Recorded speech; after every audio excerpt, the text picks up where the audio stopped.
story time on how I encountered a reptilian in August of 2023. I wish I was kidding. I really wish I was kidding, but I'm not. And I know that it seems like I am because I never ever I don't make content like this. I don't make storytime content. It's just this trap looking hot boyfriend, friends, and then that's it. But this, I talk up, like I need to talk about it, guys. Okay, so to start the story off, my best friend and I, let me call my best friend B. B and I were going to Kimberley to attend a funeral of the grandfather that passed away, right? And so our form of transport was like a taxi. You know those taxis where they leave town and you have to wait hours on end before you can move anywhere because it takes so long to get filled up, right? So B and I were waiting for hours, and closer to the time where we are departing, this one guy comes in. Now B and I are sitting at the very, very back, like the last row, back, right? And this guy that comes in, the very important character in the story, right? He sits in front of us. Now, there is nothing particularly like special or eye-catching about this guy. Like, he's your most generic looking, average colored guy, right? He was wearing like after work clothes, and you know, it wasn't that thing where he had special eyes or had like special like bodily features where you can be like, oh, you know, like there might have been something. No. But anyway, to go on, so we leave around the evening, like about like 6 to 7, right? So it's like winter time, so it's like already hella dark. And you know how like taxis work, they only switch on the lights when someone is about to go out, but the rest of the time it's like dark. You only see silhouettes of people, right? Cool. So now, like closer to getting to our destination, I think we were like about 10 to 15 minutes away from arriving in Kimberley, right? When something told me to like suddenly look at the guy that was in front of me. Like something told me like, like I don't know, like my intuition just told me look at him. So I did, right? And when I did, only then did I have a reason now to really stare at him, because all of a sudden guy was on some checking the coast and some shit. Like, now you look suspicious, so I'ma stare. And now I'm like, okay, what is he busy like, you know, being suspicious about? When all bro, like I'm getting goosebumps again. When I kid you not, bro, his tongue, and I'm not talking world Guinness record over here, his tongue became so long, and he stuck his tongue out like a snake or a lizard and did that thing. Bro, his tongue was like, oh, and he did that like a couple times, like a snake, guys. Like it was natural, like right? He did that, and I freak out, bro. Like I fucking freak out. Like, but I'm not like dramatic about it. I'm just like, you know, taken aback, and I guess, but it's not even loud. But he somehow hears me and turns around and became defensive, right? So I'm freaking out. I'm like, bro, I just caught this guy doing whatever, and he knows now that I know what he is. Oh, what the fuck is going on? So I'm like, okay, no. I try to wake B up. I'm like, yo, B, wake up. And I can see that this guy's now paying attention to what I'm about to say to B, because he knows now that I know. And so now I'm like, I'm feeling watched, I'm feeling listened to, and I'm like, okay, never mind, go back to sleep. We'll talk when we get there. So we get there, right? We take our bags out. We're waiting for B's dad to pick us up, right? And there is quite a distance between me and B and that guy. Like, it's a distance. Like, we got off the same taxi, but when we were waiting, like, there was a distance, like a huge distance. We were here, he was there. And I look at him and I turn to, almost exposed the name. I turn to B and I'm like, B, this is gonna sound crazy. I know, cause like, I never believed in this shit, bro. Like, shit like reptilians and vampires, bro, like those stuff seems so fictional to me. And I was like, guys, come on, but yo, right? And so I'm like, bro, I know this is gonna sound crazy, but that guy over there, like, I don't think he's 100% human. Guys, when I tell you this man somehow heard me with this superhuman hearing, he heard me say this to B and literally turns like he's holding his bag and then turns to like our direction, like his front is facing us, and then like he's staring at me like this the entire time, bruh.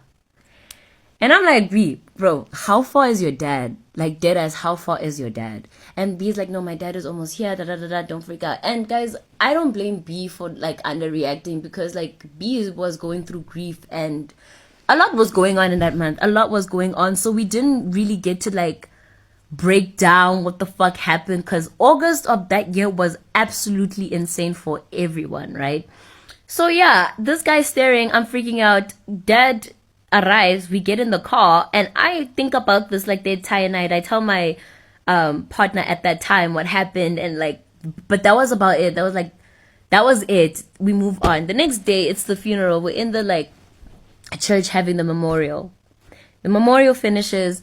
We leave the church. We're leaving to go to the car so that we can go to the cemetery, right? And so everyone is like scattered out and like everywhere. And out of everyone in the crowd, bro, mind you, like this is not even my family, so I don't know anyone, but one person I freaking recognized. Take a guess. Literally, the guy from the taxi was at the funeral, and he wasn't even moving. He was seriously standing still and looking at me the same way he did the previous night, like this. And I know it sounds made up, but I'm not making this shit up. Like, guys, nah.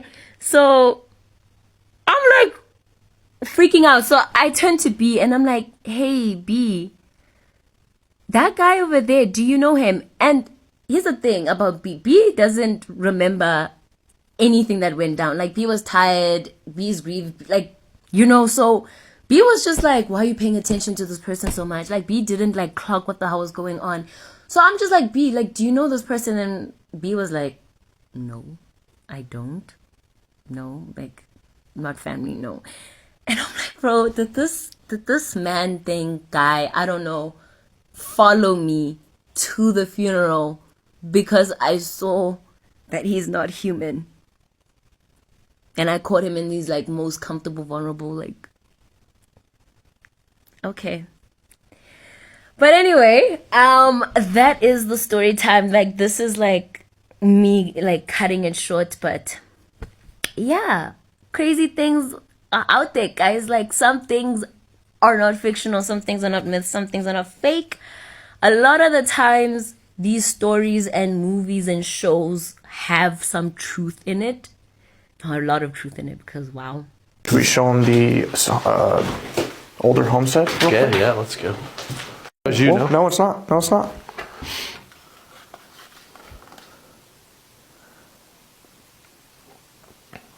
Was that you? Yeah, that's on either side. They went to both. Yeah. Me meet boy at school. Boy said, "You pretty." I say, "Thank you." Boy said, "Me like you a lot." I met boy for one day. I said, "Me no like you." He got mad, but he said it's okay. Next day, he keeps saying he like me. I told him, "You know what? Me like you too." Me say me like you too, so he can shut up. But boy was really, really happy. And then fast forward to a day before my birthday. He said, "Me have surprise." I say, "Okay, me like surprises." And then we go to an empty classroom, and then he said, "Open your mouth." I thought he was going to give me a cupcake or a treat or a snack, because he knows me like snacks a lot. He always gets me snacks. But no, he put his stinky sausage in my mouth. Me no like that at all. Me told him stop. He no care. He keep going. Until teacher walked by. Teacher was like, "What are doing? Me nowhere to be seen. Me hide. He was there alone. He got mad, but he apologized and quickly left, and I left too. Then later on, he got super mad. Then one day, boy grabbed me by neck. He go like this. He keep going until I couldn't breathe. This was when we were walking in the hallway with a lot of people. A lot of people saw it and they didn't care. I couldn't breathe. I was turning purple. And I almost passed out.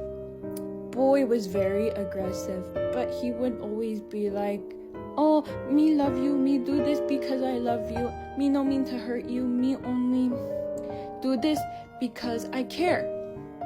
And I was like, okay. Then later on, fast forward again, it was, I think, April of 2022, that he was like, you want to try something new? I say, okay. We go to an empty classroom. When school ended, we went upstairs. He took off all his clothes. I was with clothes still. I laid down. He pinned me down the ground. Me no like that at all. Me was scared. He spat on my face and he spat in my mouth. Me no like that at all. Me told him to stop, but he said, you know what? Me have packet for sausage. Me want to use it on you. Me say no. He took it out and he put sausage in me. Me no like that at all. Me told him stop because it hurt. It was my first time. He no care. He keep going. I was bleeding. Me couldn't walk. He said he liked it a lot. I say, okay. Me no talk to him much. He got really mad. He said, I no like him, me no love him, and that me bitch. Me told him, me no like you then. Me want to leave. He say, oh, no, because it's not me off myself. I say, no, okay, me stay. We stayed together for almost 2 years until my 16th birthday. This was when we started dating. When me was 14, he was 16. Then me turned 16 and he was 17, 18. And he said, happy birthday. Me say thank you. But before we broke up, he touched me. Me no like that. Me got really scared. He said, me have special surprise. Me no like it. Me no like it. Me knew what this was going to be. He took off his clothes. He raped me. He said, don't tell anyone or me off you.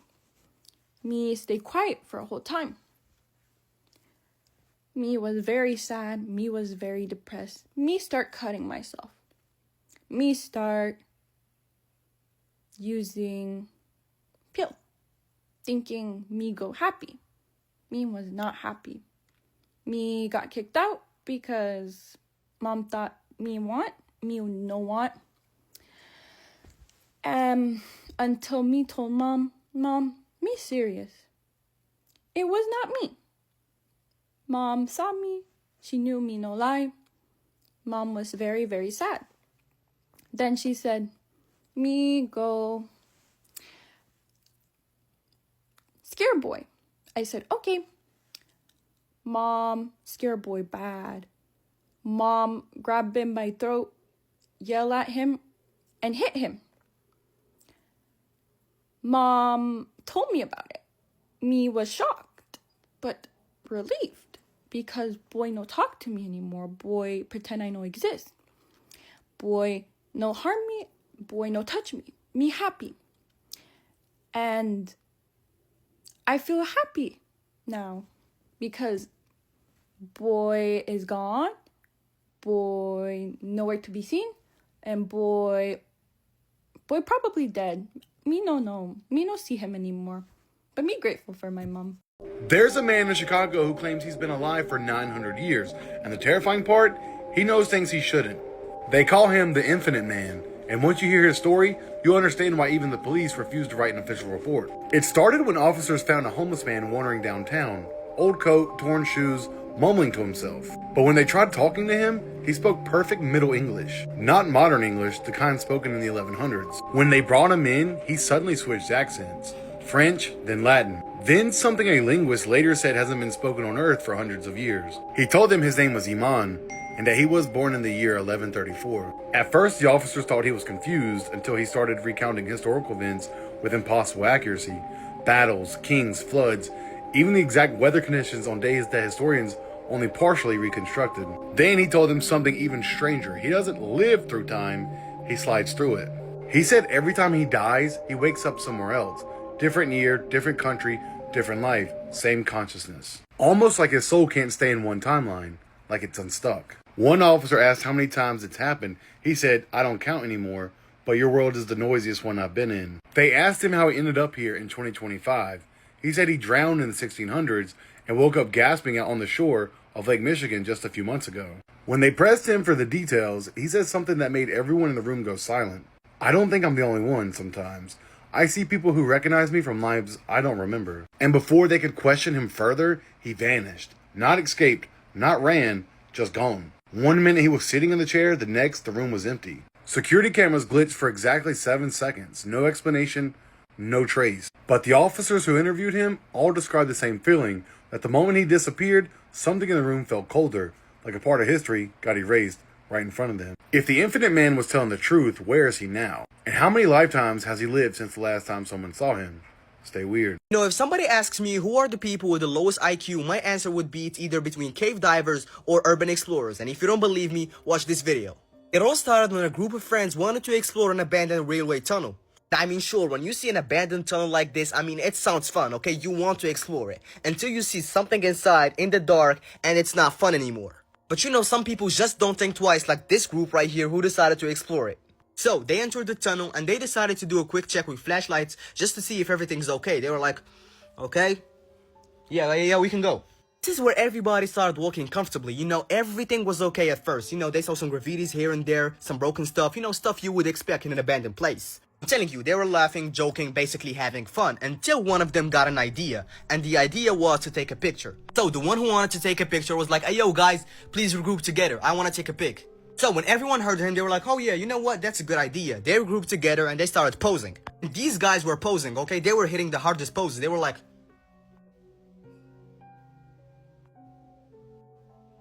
see, everyone was silent to get that pic, but this is where things changes, because meanwhile they were silent, looking for the best pose, they heard footsteps behind them. So when they heard those footsteps behind them, one of them was like, whoa, hold on, cancel everything, we will take pics later. Did you guys hear that? So everybody said, yes, we're actually hearing some people behind us. So everyone turned to see who was there. You see, while holding their flashlights, everyone was focused and prepared in case someone shows up. They stayed like this for about a minute and no one showed up. Even the footstep sounds, they disappeared. This is where the group was like, okay, this is getting weird. Should we get the hell out? Yeah, probably. This thing was getting scary, so the whole group decided to go back. And on their way back, they heard those footsteps again. When they heard those footsteps again, one of them decided to speak and he was like, hey yo, who the hell was that? You see, the moment he finished saying that, the footsteps started getting louder and louder and they started surrounding them. You know, instead of hearing them in one direction, they started hearing them all around the tunnel. At one point, some of them even heard the screaming that sounded like a whistle. You know, there was definitely screaming, but sounded like... When they heard that whistle, everyone decided to get the hell out of this tunnel, but one of them stayed. If you're asking why one of them stayed, well, let me tell you that he got so scared that he couldn't move. Froze in his place, he started shaking, and his legs couldn't function anymore. Luckily, one of his friends who was already running for his life turned back, noticed him, and decided to help him. So when everybody got out, they were like, is everybody okay? So everybody responded, yeah, we're okay, but one of them didn't respond, and it was the guy who couldn't move. So everybody started tapping his shoulder like, but he just couldn't speak. This is where everyone else in the group were like, oh my god, bro, don't tell me we messed up. We done traumatized the boy, he can't speak anymore. They were really trying to get him speak, but he was not responding to a single thing until he said something by himself. You see, out of nowhere, he said something like, why did you guys enjoy that singing so much? So everyone else were like, oh, thank God, you can talk. Okay, we didn't mess up, guys, but hey, what the hell are you talking about? I saw every single one of you dance in front of me to that voice who was singing. Bro, what the hell are you talking about? No. He didn't understand this yet. When everybody was hearing that whistle inside the tunnel, he was hearing a beautiful voice. Meanwhile, everybody was running behind him. He was imagining them in front of him dancing. Yes, whoever or whatever was inside the tunnel was targeting him, the guy who couldn't move. And the thing inside the tunnel made that by making the guy who couldn't move hear and imagine things that didn't exist. After all, that's how you trick somebody and get him to go even deeper in that tunnel. What the fuck was that? Bro! What's going on around you? I don't know. I'm frozen. I am frozen. Did the window Sean. break? What would happen if you followed a mimic? Now, I've always wondered this, because you hear these stories of someone hearing like their mother knocking at the door or telling them to come in the kitchen. But what would happen if you actually listened to the mimic? Here's a story that might tell you why you should not follow a mimic. There was this young man named Aiden. Now, Aiden lived with his grandfather and his two parents. Now, one day, Aiden was hanging out in his bedroom and he's playing a game. Well, he hears his parents like pull in and he looks out the window and sees them getting out of the car, unloading some groceries into the house. So he's like, awesome, man, we're gonna have something to eat. So he goes back to his game, and then he hears his mother say, Aiden, come in the kitchen, I got some food. And he, at this time was like in the middle of a battle. So he's like, hold on, Mom, I'll be there shortly, I'm in the middle of a battle. And she goes, come on, Aiden, hurry up, come in the kitchen. And all of a sudden, he said he got a phone call, and it was from his mom. And he's like, why is she calling me when she's in the kitchen? So he picks it up, and his mom's like, hey, honey, we're at the grocery store. Do you want us to get you anything? And he goes, what do you mean you're at the grocery store? You already got groceries. You're in the kitchen. She goes, what are you talking about? We just got to the grocery store. And he looks out the window and sees that their car is not there. And then right at this moment, he hears his mom saying, you better get in the kitchen right now or you're going to be in trouble. You better come eat. And he's like, I got to call you back, Mom. He hangs up. So he goes and he locks his door, and then he calls his mom right back and is like, look, when you get home, call me. I'll help you bring in the groceries. So about 25, 30 minutes later, his mom calls him. And she's like, honey, we're home. Come outside. And he said he was getting ready to go out of his room, but he looked out his window first, and their car wasn't there. So he's like, you know what? I don't know what to do because I don't know, who really is my mom right now. So as he's sitting in his bedroom, right, he hears his parents come home and come into the house. And all of a sudden, his mom comes up to his door and starts knocking. And she goes, Aiden, let me in. And he's like, not right now, Mom. And she goes, what are you talking about? Let me in. Unlock this door. Why do you have the door locked? And he's like, no, I'm not opening the door. And his mom goes, all right, I'll just get the key and unlock it. So he grabs this baseball bat that's chilling in his room, and he's prepared for this thing to come in. And at the time, he still thinks whatever, was calling his name in the kitchen, this is them. So he sees the handle jiggle and the door open, and it's really his mom. And he can tell that it is actually his real mom. And she goes, what are you doing? And he's like, oh, nothing. And he sets the bat down. And she's like, you're acting weird and stuff. And there's food in the fridge if you're hungry. So he didn't know what to make of that. What did he just experience? And he didn't feel like he could tell his parents about it. So he decided to talk to his grandpa, who was kind of like his best friend at the time. So he goes to his grandpa's room, and he's like, Grandpa, he's like, have you ever seen something you can't explain? And he goes, what do you mean? And he tells the story about how he thought his mom and dad had came home, he's seen their car and everything, but it wasn't actually them. And the grandpa goes, oh no. And he goes, what's wrong, Grandpa? And he says, well, when I was a young boy, I grew up in a small Polish village near Warsaw. And he said, we had this term that was this long Polish word, but it roughly translated into evil twin. And he said they believed there were these evil spirits that could take the form of anyone and would try and trick you and lure you, out into the woods. So his grandpa said, when I was a young boy, my father had me chopping wood outside. And I hear my grandma's voice coming from the forest. And she's saying, come in the woods. I baked you a pie. Like, come out here. It's nice and warm. Like, you'll like this pie. And he said, he was so hungry, like he almost started to go out into the woods until his father ran and grabbed him and said, get back in the house. And his father locked the door and said, if you hear someone calling you from the woods, don't ever go. Don't respond. So he said, when you encounter an evil twin, as they called it, they will follow you for the rest of your life. And he feared that maybe this thing had followed him here to America, and this is what Aiden had seen. A couple weeks later, his parents are gone, and it's just him and his grandpa, and they're watching this World War II documentary in the living room. Well, all of a sudden, the wind picked up, and a strong breeze pushes the back kitchen door open, and they hear it, open up. So his grandpa's like, I'll go and close the door real quick, and I better lock it so it doesn't blow open again. So his grandpa goes into the kitchen, but after about 10-15 minutes, he doesn't come back. So Aiden's like, Grandpa, are you all right? He goes into the kitchen, the back door's still open, and he doesn't see his grandpa. He goes throughout the house, he's yelling his name, he doesn't see him anywhere. So he goes out, to the back door, and he's yelling his grandpa's name, he doesn't hear it. So he calls up his parents, and his parents come home immediately, and they call the police, and they do this big search throughout the neighborhood and into the woods. And they end up finding his grandfather in the middle of the woods. He is completely naked. He is confused and doesn't know who he is, doesn't know anything, doesn't remember anything. So they bring him back home and everything. Well, Aiden said that, they chalked this up to dementia and said he was diagnosed with a severe case of dementia. But Aiden, in his mind, suspected, because of the series of events that happened before this and his grandfather going out to the kitchen when the door opened, that this was the evil twin thing that his grandfather had talked about.